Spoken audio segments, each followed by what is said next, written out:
She stood up at the dinner table, her voice shaking as she told our closest friends and family that I'd cheated on her and broken her heart. Everyone turned to look at me with pure disgust. But she didn't know that I'd spent the last 2 weeks waiting for this exact moment, because in my pocket was a little USB drive, and the security camera footage on it was about to show everyone who the real liar was. Our story wasn't some perfect fairy tale, but for a long time it felt pretty damn close.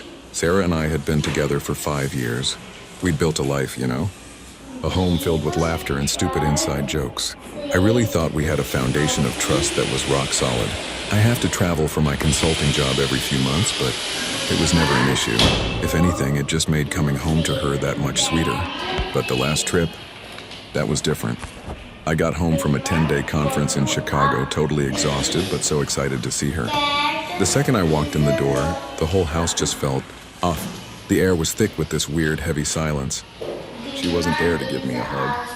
I found her in the living room, and her face was just a mask of cold disappointment. Before I could even put my bags down, she laid into me. She said a friend saw me out with another woman in Chicago. Then she claimed she'd found evidence right here in our own house. She pointed to a long blonde hair on my pillow. Sarah's a brunette. She said my side of the closet smelled like some cologne that wasn't mine. It was an Oscar-worthy performance, truly. The tears, the shaky voice, the righteous anger. I just stood there, completely floored. I hadn't done anything. I spent my nights in a hotel room catching up on work and my days in boring conference halls. I denied it, of course, but she just scoffed at me. She had her proof. My heart didn't just break. It shattered. Not because I thought she was right, but because I knew she was lying. And if she was lying about something this huge, something was deeply, terribly wrong. That night after she went to sleep in the guest room, this cold, sinking feeling just wouldn't let me rest. And then it hit me. I remembered. About 3 months ago, after a neighbor's car was broken into, I'd installed a tiny security camera in our bedroom, pointed at the doorway. I'd even told her it was just for some peace of mind. I think we'd both forgotten about it. My hands were shaking as I pulled up the cloud storage on my laptop. I started scrolling back through the 10 days I was gone. It took me less than an hour to find it.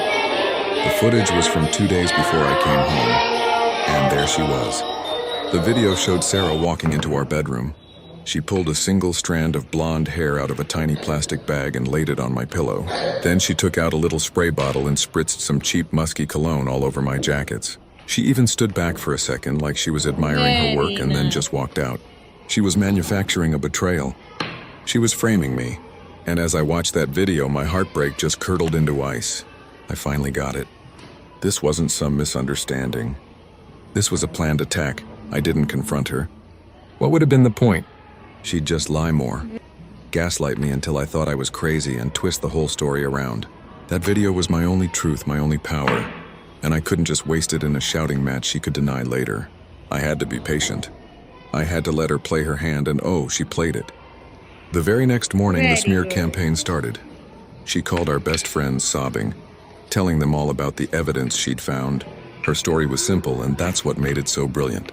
I was the monster who took her love for granted, and she was the poor, heartbroken victim.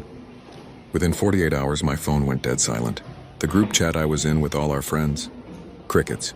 The only messages I got were from a couple of guys sending these awkward, pitying texts saying they were there for Sarah. Then she went for the jugular. She called my parents. She called her parents. She painted this picture of a man living a double life. Someone they had completely misjudged. My own mother called me, her voice all tight and strained, asking how I could do this to that sweet girl who loves you so much. It felt like the world had been ripped out from under me. I was totally alone, cast as the villain in a story that Sarah had written and directed. Every single day was a new kind of hell. Friends would literally look at the ground if we passed on the street. Her family looked at me with pure hatred. And through it all, I just stayed quiet and took it. It was the hardest thing I have ever had to do. Every fiber of my being wanted to scream the truth, to show them the video, to expose her for the manipulator she is. But I knew I needed the right audience. A quiet email or a text message wouldn't cut it. The lie was public, so the truth had to be too. And then Sarah handed me the perfect opportunity on a silver platter. She wanted to host a dinner. A family dinner, she called it. Both our families and our closest friends. She said it was time to address the situation and start healing. I knew exactly what it was. It was her victory lap. It was her big moment to stand in front of everyone who mattered and cement her role as the martyr. I looked at her, my face a perfect mask of sadness and resignation, and I agreed. "That's a good idea," I said. "Let's clear the air." She had no clue what was coming for her. The night of the dinner was completely surreal. Our house, which was usually so full of life, felt like a funeral home. The 15 people in our dining room were the most important people in our lives. My parents sat at one end of the table, stiff as boards. Her parents were at the other. Our friends were scattered between them, all of them wearing these sad, sympathetic faces for Sarah. I was a ghost at my own execution. Sarah, though, was in her element. She floated around the room with this fragile, wounded grace, accepting hugs and whispered words of support. She had everyone wrapped around her little finger. When we finally sat down, the tension was so thick you could feel it. Nobody looked at me. Nobody knew what to say. They just shot me glances filled with pity and disgust. After dinner, Sarah gently tapped her fork against her wineglass. The room went quiet. She stood up, her eyes already glistening with perfectly practiced tears. "I just want to thank all of you for being here," she started, her voice cracking right on cue. "This has been the hardest time of my life. To find out that the person you trusted more than anyone could betray you so badly. It's a pain I wouldn't wish on anyone." She went on for 5 minutes, a masterful monologue about her shattered dreams, my lies, and the evidence she just couldn't ignore. She never even looked at me. She was playing to the crowd and they were eating it up. When she finally sat down, my own mother was crying.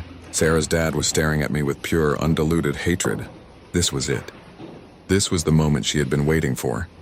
She sat down to a bunch of comforting whispers. I let the silence hang in the air for a beat. Then, very calmly, I pushed my chair back and stood up. Every eye in the room snapped to me.